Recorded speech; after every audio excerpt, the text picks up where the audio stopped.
Donc, c'est l'ouverture du comité de démolition de la municipalité de Granby du lundi 15 mars 2021. C'est concernant le 350 avenue du Parc, appelé sur le nom de la piscine Minor. Sur ça, je vais céder la parole à Maître Meunier. Oui, mais en fait, je vais inviter là, plutôt Mathieu à présenter le dossier pour le bénéfice des membres du comité.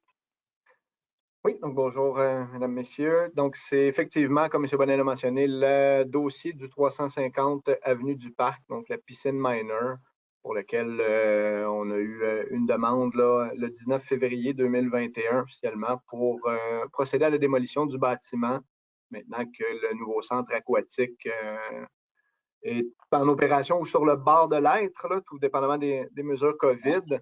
Donc, on va faire défiler les photos du bâtiment, apparence extérieure que tout le monde connaît un peu déjà. Donc, on a la façade sur l'avenue du Parc.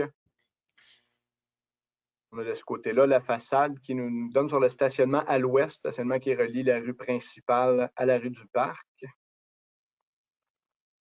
Bien évidemment, la façade arrière qui donne sur le parc directement. Et finalement, la façade est qui donne adossée aux propriétés résidentielles de la rue du Phénix. Donc, ce qui est projeté avec ce bâtiment, avec ce projet-là, en fait, c'est la démolition complète du bâtiment.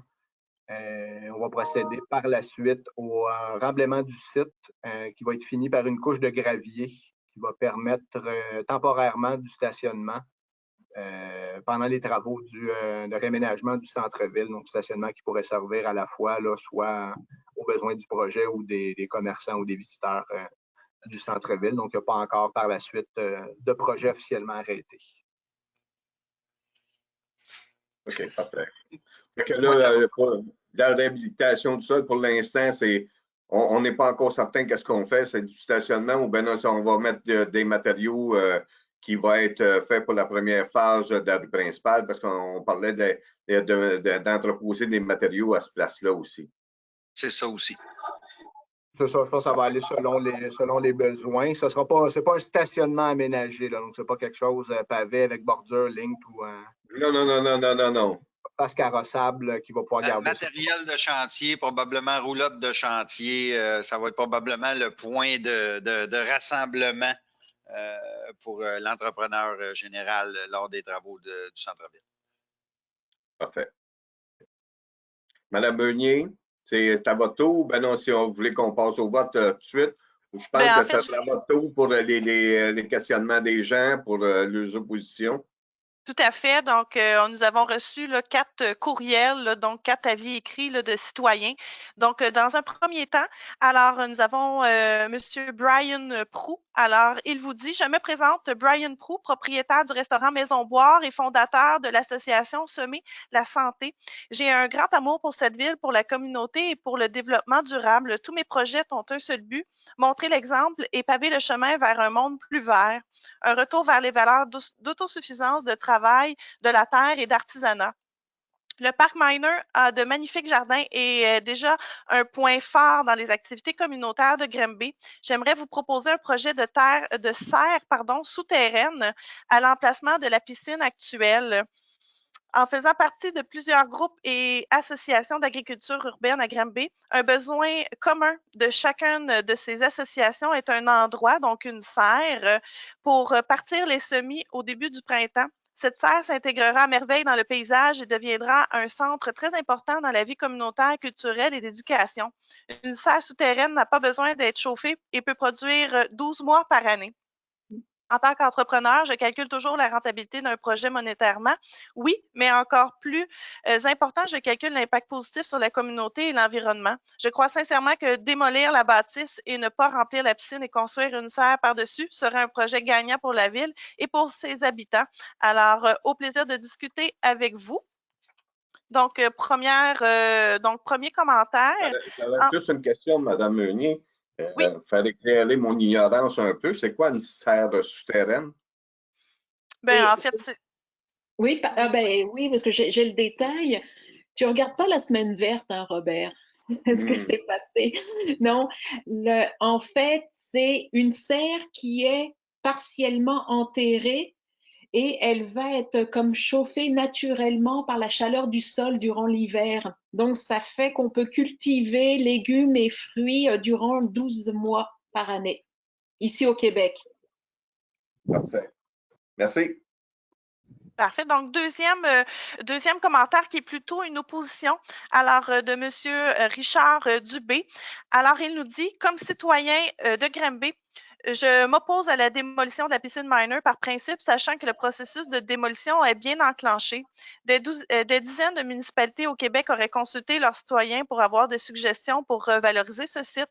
Moi, par exemple, j'aurais suggéré de conserver la piscine pour en faire une piscine communautaire. Avec la contribution du fédéral et du provincial, nous aurions pu atteindre les nouvelles normes en vigueur. Par contre, si après avoir fourni les documents aux citoyens, il s'avérait que les coûts étaient trop onéreux pour la population, il y aurait une autre option. À Granby, on a un déficit de piscines extérieures comparé aux villes de Drummondville avec 8, de Repentigny et Brossard avec 6 et de Victoriaville et de l'Art-des-Ormeaux avec 5. Nous aurions pu reconvertir la piscine Miner en piscine semi-extérieure en conservant le toit avec l'aide de subventions. Même avec 8 piscines extérieures, la population de Drummondville, après consultation, a accepté de rénover une piscine extérieure au centre-ville au coût de 1,5 million de dollars, dont 1 million provenait du fédéral et du provincial. Et enfin, si cette autre option n'était pas acceptée, toujours avec des subventions, nous aurions pu aménager le bâtiment pour en faire un chalet et remplacer la piscine tout en conservant le toit pour faire place à une place familiale avec chaises longues, hamac, jardin d'eau, carré de sable, mur d'escalade, foyer extérieur, etc. En été, une patinoire réfrigérée avec chaises, foyer et organisation d'activités hivernales telles le volleyball sur neige, etc. Breuvage rafraîchissant l'été, breuvage chaud l'hiver, gracieuseté de la ville. Alors, malheureusement, le conseil de ville a choisi l'option facile. Ce fut encore un rendez-vous manqué avec les citoyens. Alors, c'est ce qui termine donc le deuxième commentaire opposition. Ensuite, nous avons reçu donc une proposition de Mme Michelle Madison. Alors, elle vous dit donc bonjour, en lisant l'article suivant, donc en faisant référence à l'article intitulé Vers la démolition de la piscine Miner qui est paru dans la Voix de l'Est du 11 mars dernier. Donc, elle vous propose une suggestion pour l'utilisation des lieux de la piscine Miner, donc à bon escient. Elle suggère de se servir de cet emplacement pour faire un espace de douche, repos, buanderie de passage pour aider les itinérants. Donc, parce que les itinérants de Granby ont besoin d'être socialisés et reconnus. Donc, parce que ce genre d'espace peut favoriser la réflexion d'une personne en train de se relever. Parce que certains itinérants, donc tous étaient ou seront demain tels que nous, dans des difficultés ou dans des facilités. Et parce que Granby est une ville humanisante pour tous et la diversité inclut aussi les citoyens les plus pauvres et les plus marginalisés. Et elle vous réfère là, donc à des liens, des hyperliens pour une réflexion à ce sujet-là. Et finalement, donc, nous avons reçu donc un quatrième commentaire qui est plutôt une opposition de M. Benoît Lapierre. Alors, il vous dit donc, par la présente, je vous fais part de mon opposition à la délivrance d'un permis de démolition concernant la piscine Miner. Cela pour les raisons suivantes. La piscine Miner a toujours représenté un équipement de première importance au centre-ville et son maintien dans le parc du même nom devrait être une priorité de la ville, à plus forte raison dans le cadre du plan de réaménagement du centre-ville. Si dans le cadre de ce plan, on veut vraiment faire du parc Miner une place de la famille, ce n'est certainement pas en éliminant la piscine Miner qu'on atteindra cet objectif. Les aînés ont toujours été de grands utilisateurs de cette piscine, notamment parce qu'elle est bien située au cœur de la ville et qu'elle était dotée d'un bassin idéal pour la marche aquatique, un exercice bénéfique aux plus âgés d'entre nous. Malheureusement, un tel bassin réservé à la marche n'a pas été reproduit au nouveau centre aquatique, de sorte qu'en fermant la piscine Miner, la ville a d'abord pénalisé les aînés. Ils sont d'ailleurs nombreux à déplorer aujourd'hui la disparition d'un service de proximité dont ils adoraient profiter. Il est vraiment dommage que la construction d'un nouveau centre aquatique municipal entraîne automatiquement la disparition de ce qui était jusqu'ici la seule véritable piscine publique à Granby. Et si on oublie la barboteuse Horner. Pourquoi cette perte de service infligée au centre-ville? 2 piscines pour une ville de 70 000 habitants, est-ce vraiment trop?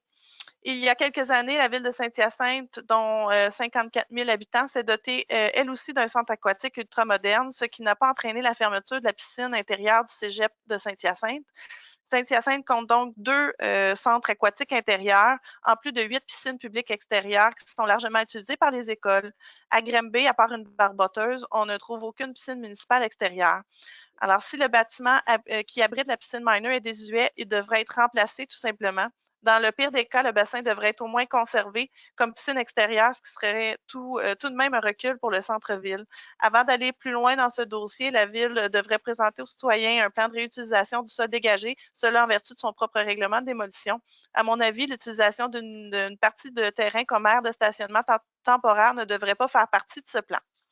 Alors, c'est signé par M. Lapierre.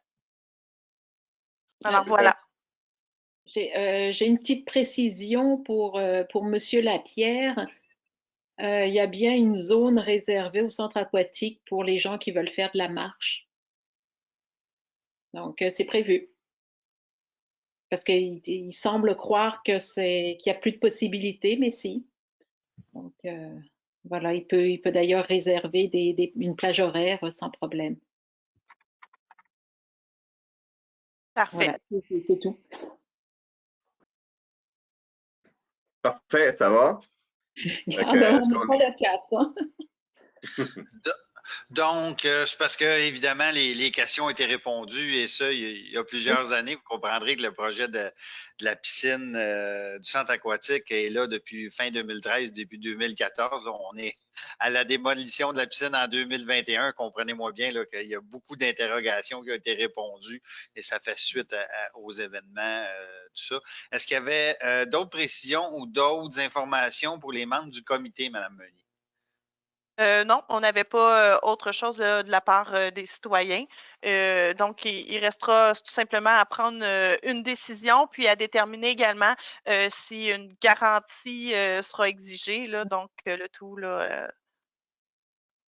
Parfait. Donc, est-ce que le comité est prêt à voter, à prendre sa décision?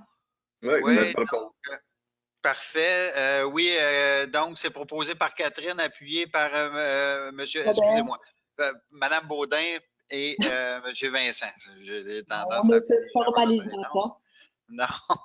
Donc, pour la garantie légale, ben, ça s'appliquerait à nous autres mêmes, Madame Meunier. Oui, donc. Je ne vois pas l'intérêt de nous auto-appliquer une garantie. Là. Est-ce que le comité est d'accord avec ça, là, de la lever comme c'est nous autres? Là? Parfait. Parfait. Et Donc, est-ce qu'on a plus que 18 mois? 24? Non? C'est combien? Le délai de démolition? Oui, c'est ça. Je crois que dans les projets, c'est une démolition qui devrait se faire en début d'année. Je n'ai pas l'échéancier précis, mais on parle de commencer incessamment là, suite à une décision du comité au délai d'appel.